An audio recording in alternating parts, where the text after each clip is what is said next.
Began with a silence so heavy that even veteran palace aides refused to speak above a whisper. Behind the closed doors of Buckingham Palace, Princess Anne reportedly delivered a message that changed the mood of the monarchy overnight. King Charles had made a decision one described by insiders as deeply personal, irreversible, and emotionally devastating for parts of the royal household. And when Anne finally stepped forward to confirm it, the reaction inside royal circles was immediate. Before we go deeper into what this really means for the royal family, make sure to subscribe so you don't miss a single update. Reports suggest the tension inside the palace had been building for weeks before that moment finally arrived. Senior officials were allegedly summoned to an emergency private meeting involving Princess Anne, King Charles III, and several of the monarchy's most trusted advisors, with palace administrative streams suddenly placed under unusual restrictions immediately after war.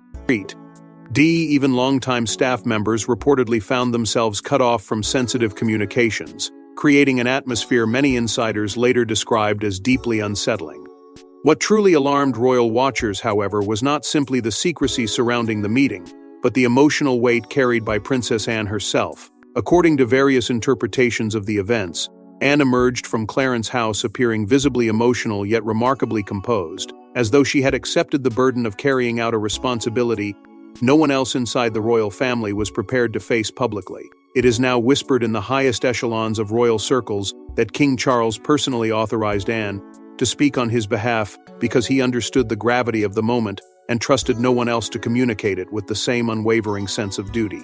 That detail alone intensified speculation that the decision at the center of the crisis was not symbolic or temporary, but something capable of reshaping the future structure of the monarchy itself. Palace insiders began quietly describing the atmosphere as somber, historic, and emotionally devastating, with some suggesting the mood inside Buckingham Palace had not felt this fragile since the final months of Queen Elizabeth II's reign. Different interpretations of the meeting describe long silences, visible strain among senior aides, and an overwhelming awareness that whatever had been decided would permanently alter relationships within the House of Windsor. Almost immediately, speculation turned toward Prince Harry and Meghan Markle, whose already complicated relationship with the institution once again became the subject of intense private discussion. Reports suggest growing concern inside the palace over unresolved tensions, fractured trust, and the long-term consequences of years of public conflict that had slowly eroded the fragile hope of reconciliation. What added even more intrigue to the situation was the that Prince William and Princess Catherine had allegedly been informed before the rest of the senior royals, a detail many interpreted as proof that the monarchy's future leadership had already begun, quietly preparing for the fallout long before Princess Anne ever stepped before the public. But what Princess Anne confirmed was not simply another palace adjustment, it was a decision rooted in years of private frustration, silent compromise, and a royal line King Charles could no longer ignore. For years, palace courtiers reportedly believed King Charles would avoid making any final move that could permanently deepen divisions within the royal family. But according to insiders, something changed in recent months. The king, weakened by ongoing health concerns and increasingly focused on legacy, allegedly began viewing time differently, and suddenly, decisions once postponed became unavoidable. Reports suggest that behind the carefully controlled walls of the monarchy, King Charles spent with weeks immersed in confidential royal transition plans, quietly reviewing documents and discussions tied not only to his reign, but to the future survival of the institution itself. According to palace administrative whispers, these conversations were no longer centered around temporary solutions or symbolic gestures. Instead, they focused on the future structure of the working royal system, a topic that insiders claim had become impossible to delay any longer. Various interpretations of these meetings describe a king torn between personal affection and institutional duty, struggling to reconcile the emotional wounds inside his family with the harsh realities threatening the crown's long-term stability. Those familiar with the palace's internal operations suggest Charles increasingly feared that unresolved tensions could slowly damage public trust in the monarchy, especially at a moment when questions surrounding succession, continuity, and royal relevance were already growing louder. Reports indicate that Princess Anne played a crucial role during these private discussions, allegedly urging her brother to place institutional stability above personal emotion no matter how painful the consequences became. According to insiders, Anne repeatedly reminded Charles that the monarchy had survived for generations, precisely because difficult decisions were made before crises spiraled beyond control. It is now whispered in royal circles that Anne's words carried enormous weight because she represented something Charles deeply respected: unwavering duty without compromise. While the king reportedly wrestled emotionally with the implications of the move, Prince William is said to have quietly supported the direction from the very beginning, believing the monarchy could no longer function under constant uncertainty and unresolved conflict. Palace sources claim several private family discussions became emotionally charged as old tensions resurfaced, reopening wounds that had never been are truly healed after years of public interviews, accusations, and growing distance between members of the royal household. According to different interpretations of these meetings, concerns were raised not only about personal relationships, but about the royal image itself, and whether the institution could continue projecting stability, while internal fractures remained so visible to the public. References were reportedly made to Queen Elizabeth II's final guidance on protecting the firm, guidance that insiders say emphasized discipline, continuity, and sacrifice above individual emotion.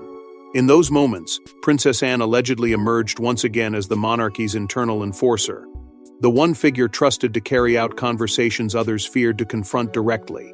Reports suggest Charles relied heavily on Anne because he knew she would never soften difficult truths simply to preserve temporary peace. And while the palace carefully avoided naming anyone publicly, insiders insist here was little doubt about who stood to lose the most from Charles's heartbreaking decision. According to various royal commentators, the emotional shockwaves were felt far beyond palace walls. Reports suggest that when word of Charles's decision quietly reached California, the response inside the Sussex circle was immediate and deeply tense.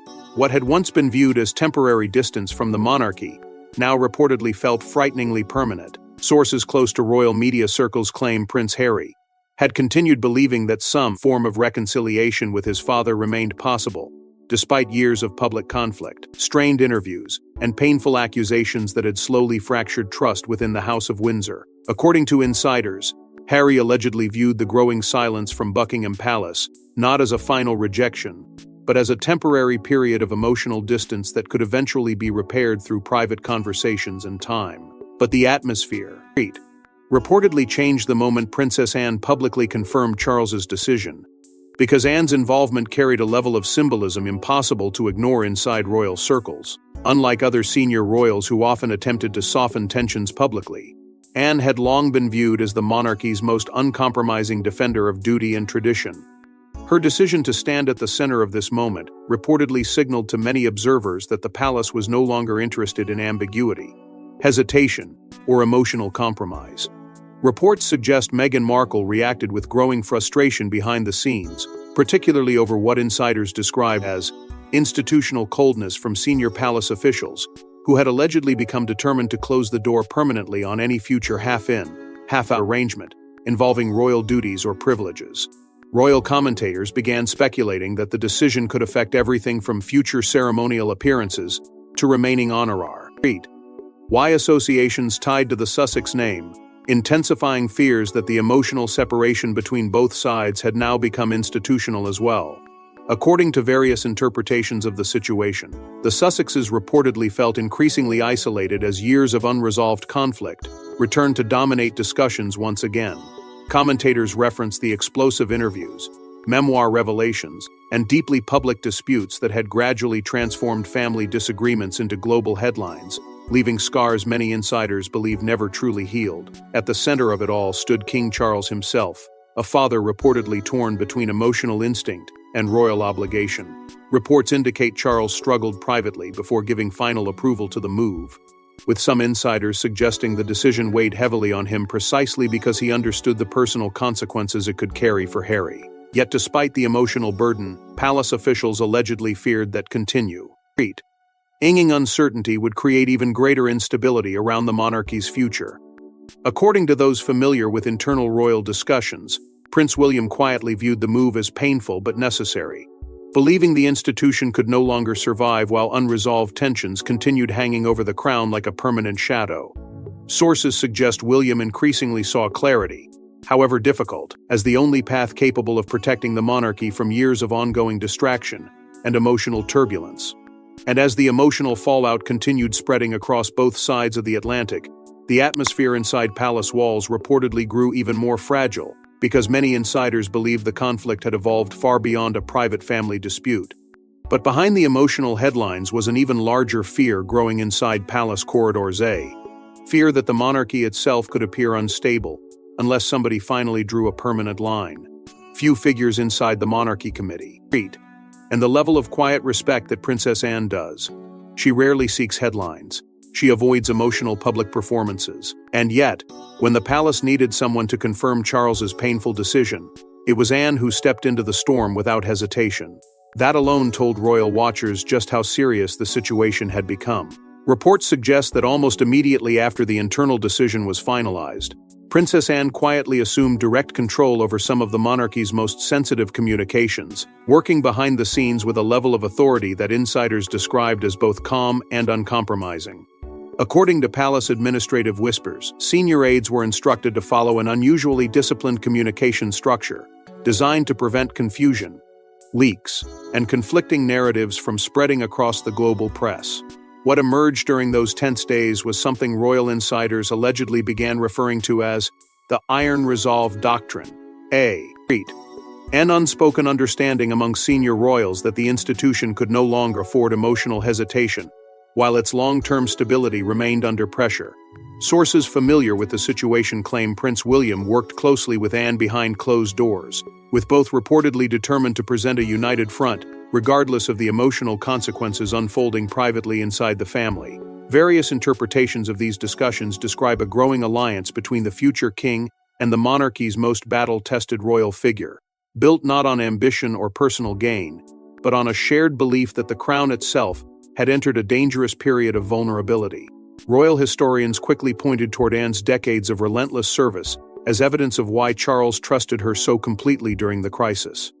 For years, she had carried out hundreds of engagements annually, without demanding attention or sympathy, becoming known inside royal circles as the one figure who placed duty above personal comfort every single time. That reputation reportedly became critical during the private debates surrounding Charles's decision, because Anne allegedly argued that emotional attachments could not be allowed to weaken institutional survival. According to insiders, she repeatedly reminded those around her that the monarchy had endured wars, scandals, abdications, and devastating public crises precisely because previous generations understood when sacrifice became necessary. Reports claim Anne used language that deeply affected Charles during those conversations, insisting that duty must outweigh emotion even when the emotional cost felt unbearable. Senior aides were allegedly warned to prepare for intense backlash once the decision became public, with palace officials anticipating fierce reactions from global media, royal commentators, and supporters on every side of the divide. Yet despite the mounting pressure, Anne reportedly remained resolute, believing uncertainty itself had become one of the monarchy's greatest threats. Commentators began comparing her role to that of the institution's ultimate stabilizer, the royal figure willing to absorb criticism personally in order to shield the crown from deeper instability. According to those close to palace operations, Charles relied on Anne because he understood she would never allow personal loyalties, family politics, or public emotion to cloud her judgment once the future of the monarchy was at stake. And while Anne publicly projected firmness and control, insiders suggest the emotional burden carried by the king himself was becoming impossible to ignore behind closed palace walls. Yet even as Anne defended the crown publicly, another emotional reality unfolded privately because many insiders believe Charles himself was devastated by the cost of his own decision. Behind the royal statements and carefully controlled appearances, insiders whisper that the emotional atmosphere inside the palace has grown increasingly heavy. King Charles, once described as hopeful for healing within his family, now reportedly spends long hours reflecting on how dramatically the monarchy has changed since the final years of Queen Elizabeth II's reign. According to various palace sources, the emotional burden surrounding the decision weighed heavily on Charles long before Princess Anne ever stepped forward to confirm it publicly. Reports suggest the king struggled privately for weeks, torn between the instincts of a father and the unforgiving responsibilities of a monarch, trying to preserve an institution already facing enormous pressure. Those close to royal operations claim Charles repeatedly delayed final authorization, because part of him still hoped some path toward reconciliation might emerge quietly behind closed doors. Yet as tensions continued lingering unresolved, insiders allegedly warned that prolonged uncertainty itself was beginning to weaken the monarchy's stability. Palace staff reportedly noticed a profound shift in the atmosphere immediately following Anne's confirmation, describing the once carefully managed rhythm inside royal residences as unusually subdued and emotionally strained. According to different interpretations of the situation, conversations became shorter, public interactions more cautious, and the emotional exhaustion surrounding senior members of the family increasingly difficult to hide. Even longtime aides reportedly sensed that the decision had changed something fundamental inside the royal household, leaving behind an air of quiet sadness mixed with grim acceptance. Amid the growing storm, Prince William and Princess Catherine are said to have focused intensely on protecting Prince George, Princess Charlotte, and Prince Louis from the overwhelming media attention surrounding the crisis. Sources claim both William and Catherine became increasingly determined to shield their children from the emotional fallout and relentless speculation. Dominating headlines across the world. Royal commentators suggest this protective approach reflected William's deep awareness of how public turmoil inside the monarchy can leave lasting scars on younger generations, especially within a family already shaped by decades of scrutiny and emotional trauma. References to Queen Elizabeth II reportedly surfaced repeatedly during private discussions, particularly concerning her fears about division weakening the monarchy during its most fragile moments.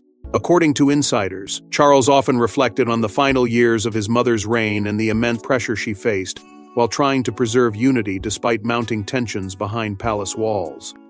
Reports claim Princess Anne reminded her brother during several emotional conversations that legacy decisions cannot wait forever, warning that postponing difficult choices might only deepen instability later. Royal historians believe those words carried enormous emotional force because Anne resented the same unwavering sense of duty Queen Elizabeth herself had embodied throughout her reign. At the same time, commentators increasingly speculated that Charles feared history repeating itself, haunted by memories of past royal fractures that spiraled into years of public damage and emotional suffering. Public reaction to Anne's statement reportedly became deeply divided almost immediately, with some praising Charles for prioritizing the future of the institution while others questioned whether emotional reconciliation had been abandoned too quickly. Yet according to palace insiders, the king ultimately concluded that institutional survival had to come before personal hope, no matter how painful that realization became. And as the public tried to understand the deeper meaning behind Anne's emotional statement, attention quickly turned toward one unavoidable question: what happens to the monarchy next? While headlines focused on Charles and Anne, palace insiders say another figure, rewatched the crisis unfold with quiet intensity. Prince William reportedly understood long before anyone else that the monarchy was entering a dangerous transitional era where hesitation could threaten the institution itself. According to various royal commentators, William had already spent months involved in confidential discussions surrounding succession stability and the long-term structure of the crown, conversations that allegedly became far more urgent as King Charles's health struggles continued placing emotional and institutional pressure on the royal household. Sources familiar with palace operations claim William increasingly viewed the monarchy not simply as a family inheritance, but as a fragile institution standing at a historic crossroads where every decision carried consequences extending decades into the future.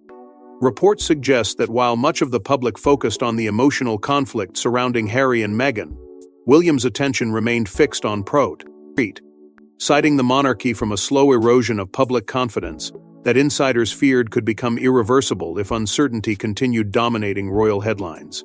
According to palace administrative whispers, Princess Catherine fully supported what insiders described as a streamlined monarchy vision, one centered around discipline, clarity, and a smaller group of senior royals carrying the institution forward with renewed focus.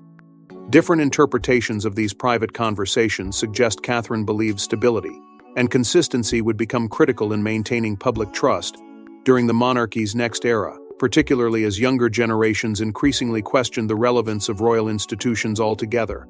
Royal aides reportedly began preparing for a far more disciplined public structure behind the scenes, with discussions focusing on reducing confusion around royal roles, limiting mixed messaging, and strengthening the visibility of those directly committed to official duties. Commentators quickly noticed comparisons being drawn between William's emerging leadership style and the late Queen Elizabeth II's approach during periods of national uncertainty. Like his grandmother, William reportedly favored restraint over emotional reaction, preferring patience, silence, and strategic control even while enormous personal pressures unfolded privately within the family.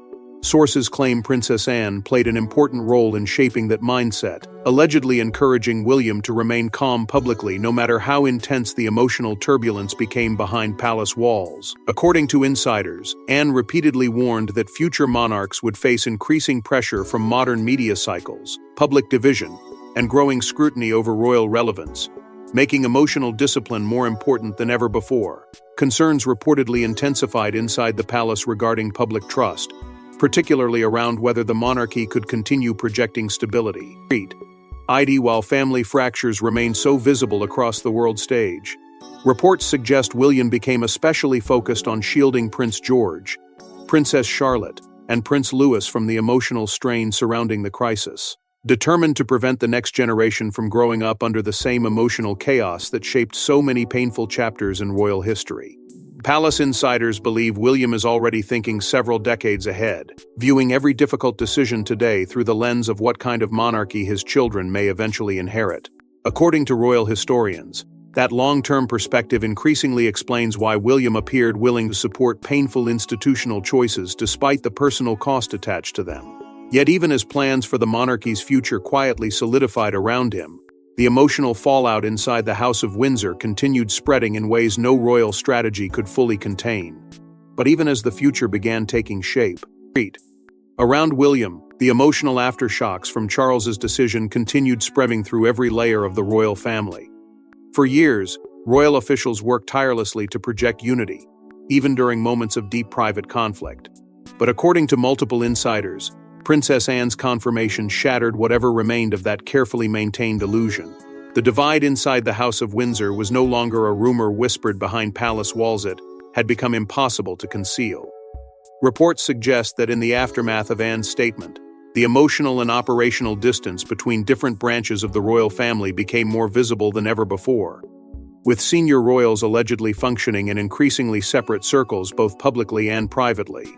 According to palace administrative whispers, communication between key households had grown colder and more formal over time, reflecting years of unresolved tension that no longer appeared capable of being quietly aired behind closed doors.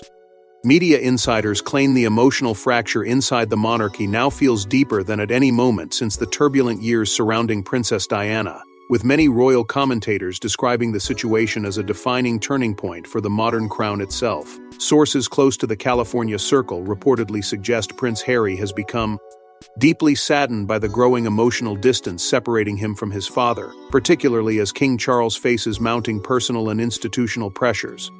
According to various interpretations of the situation, Harry allegedly continued hoping that private reconciliation could eventually overcome the bitterness created by years of public conflict and painful misunderstandings. Yet insiders claim the emotional tone coming from Buckingham Palace has shifted dramatically in recent months, leaving many around the Duke of Sussex increasingly uncertain about whether meaningful repair remains realistically possible.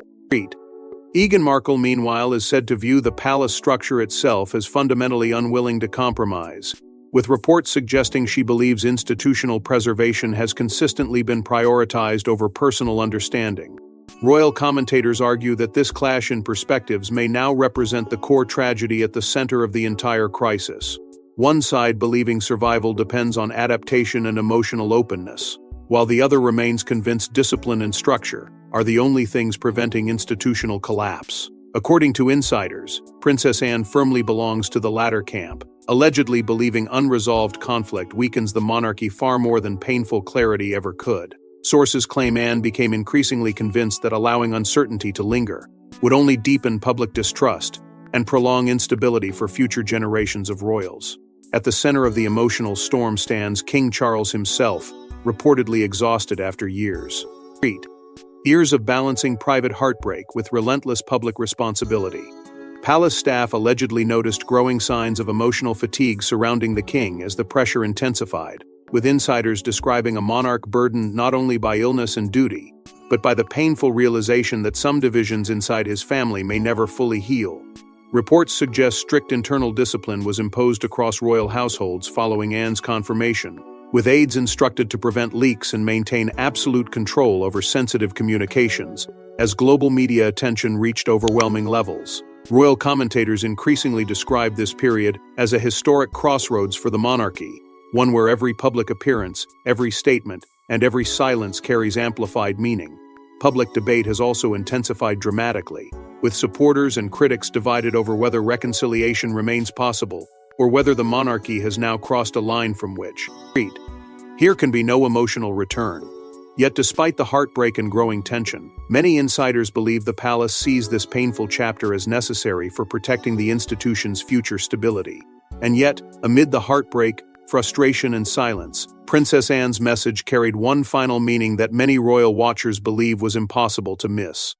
In the end, Princess Anne's emotional confirmation was never just about one royal decision. According to those closest to palace operations, it was about something far larger: the survival of the institution itself.